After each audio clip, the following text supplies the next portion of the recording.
All right, so we're coming back from that recess. Let me tell you what we're going to do from here on out. So the next section we have is our enterprise funds. I'm going to let the council ask a few questions here, but I'm going to move the rest of this this workshop to the next workshop, which is on August the 31st. And in that workshop, somebody remind me that we will start with enterprise funds, okay? We've run over here today, and I want to go ahead and wrap this up. So I'm going to just open it up with Ms. McPherson and see if you have any last questions and discussion.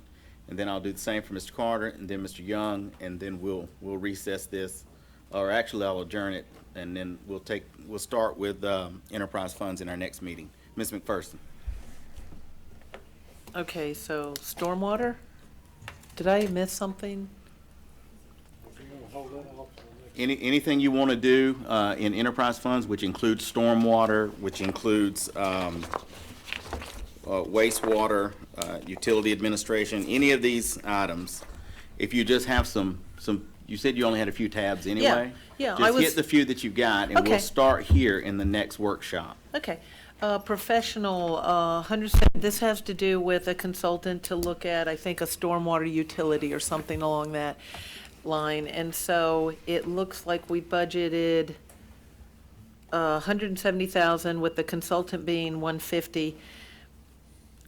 Is this where they just come out and analyze it all? And if a stormwater utility were to be instituted, is that where then you now start charging everybody in the city an additional fee, not a tax, a fee? It kind of ends up being the same thing, but, so you want to tell us just a little bit about that?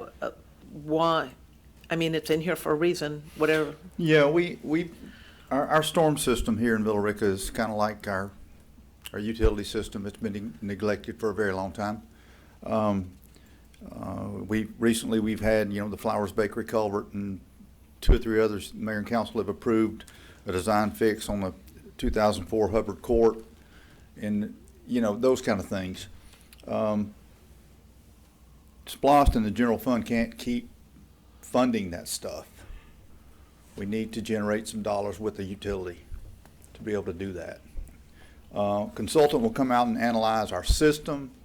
He'll look at all impervious surfaces, our GIS, he'll analyze everything, put a plan together to present to council to try to get a stormwater utility approved. That's what the consultant will do. So is it, Bobby, is it because it's neglected, or is this what municipalities do in general? I mean, there's the part of me that goes, oh no, another fee for people, right? Because we're catching up on everything, right? The water, the sewer. Well, the stormwater system's just like the other two. I mean, we've got some piping systems that have been in the ground for 40 years, and of course they've got holes in them. They're causing problems. Most cities have, even with a utility and with funding in place, still have a hard time keeping the older systems up, and that's where we are.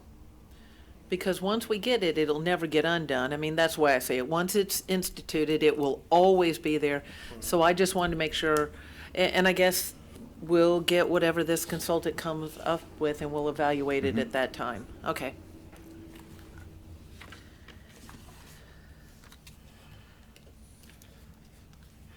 No, go ahead. I'm gonna let. Oh, I'm the only one? No. I'm just gonna let you take that whole section, and then I'm gonna move to Mr. Carter and then Mr. Young.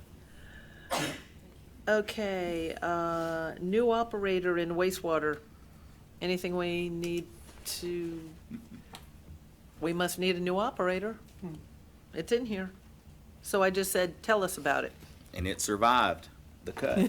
Yes, ma'am. We're trying to build some more depth with our team, and also enhance the coverage that we have at the north plant, between both plants, and then we'll also do some cross training into the lab, which right now we only have one lab technician that's handling all the duties of our regulatory reporting.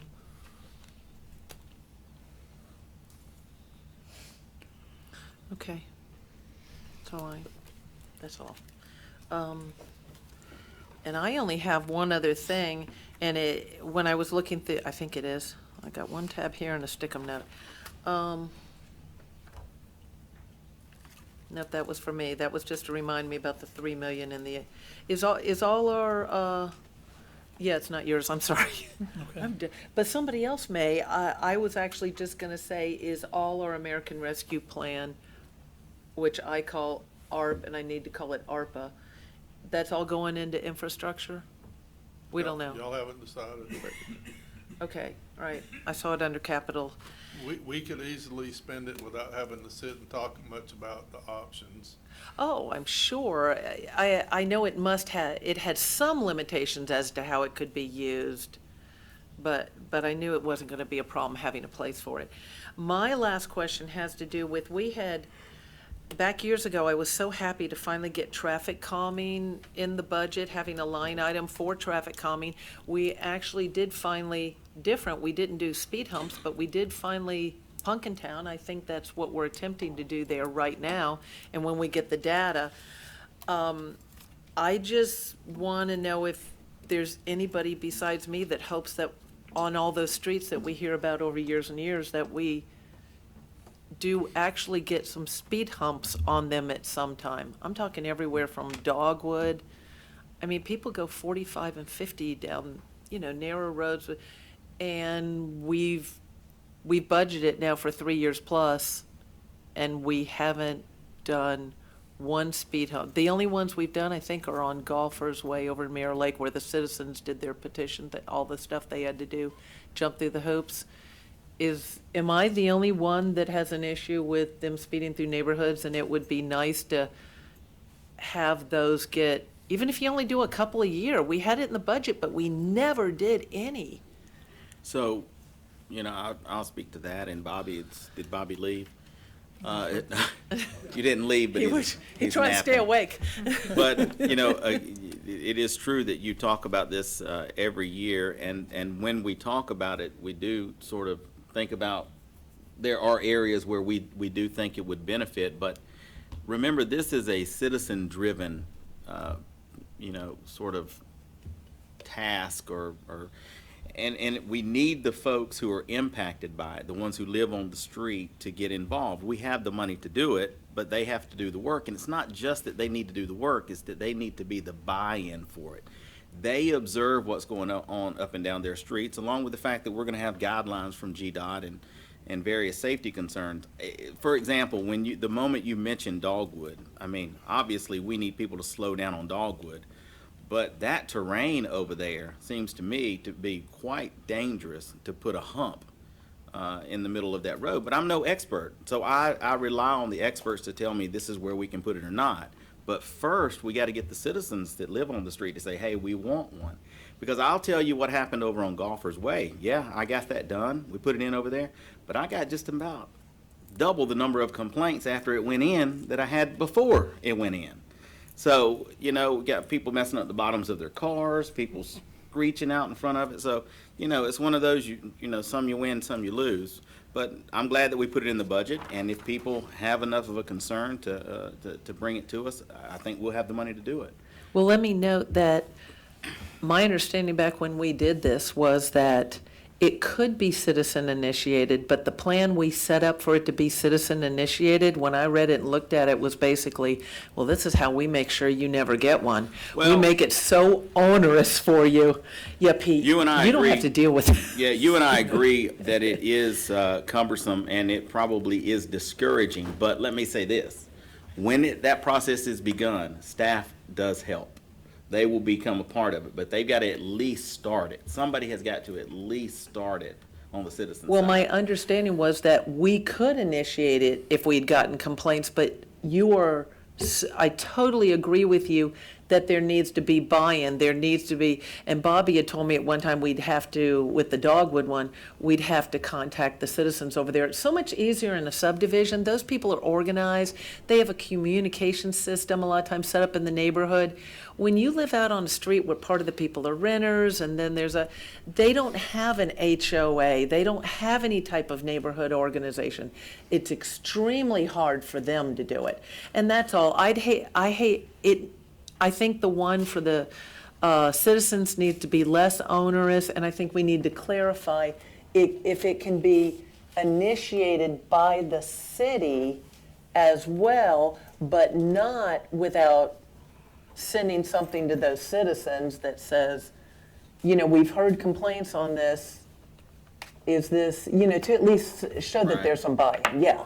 It's something to show them buy-in. But that's all. Maybe we could look at tweaking the ordinance, but we still have to have the buy-in. That's the most important part of the whole thing is the No, buy-in. you don't want like 20 houses all of a sudden, and they didn't know because 3 people were the ones that complained. Right. Do Do you have Okay. anything else for Pete? Nope. All right, Mr. Carter? I got nothing for Pete. All I do have a comment about this budget since we're on the budget. Go ahead. Last year, we completed a 3-year program of some huge increases in utility rates, and I knew why we did that. We did that to fix our enterprise funds. I was all for that. But we also turned around and hit our citizens, the same property owners that pay those utility rates. We hit them with a more than 0.5% increase in the millage rate. We always start off a budget with an assumption of what the millage rate's going to be, which is what this one has built into it. I was hoping we would give them a little bit of leeway here and help those same property owners out by bringing this millage rate down a little bit. I think it was unfair last year to hit them with a huge property tax increase behind all those utility rate increases. I would prefer to have seen the millage rate of about 6% and develop a budget on that. But I know we will pass that point, but I don't favor keeping the high millage rate, and I didn't favor a 0.5 point. It was actually 0.507 increase last year. I didn't favor that. I think we did way too much on top of those utility rate increases. That's just a comment I felt obliged to make. Thank you. All right, thank you, Mr. Carter. Mr. Young? I'm good on enterprise funds for right now. All right, thank you. So, folks, I appreciate your patience here today. Tonight, we'll be back at 6 o'clock for a millage rate hearing number 2. Is that right? And we'll have Jennifer Hallman back. And there'll also be the LCI. But what I'm going to be handling is the millage rate, number 2. So I appreciate everybody's patience, and with that, we will be adjourned.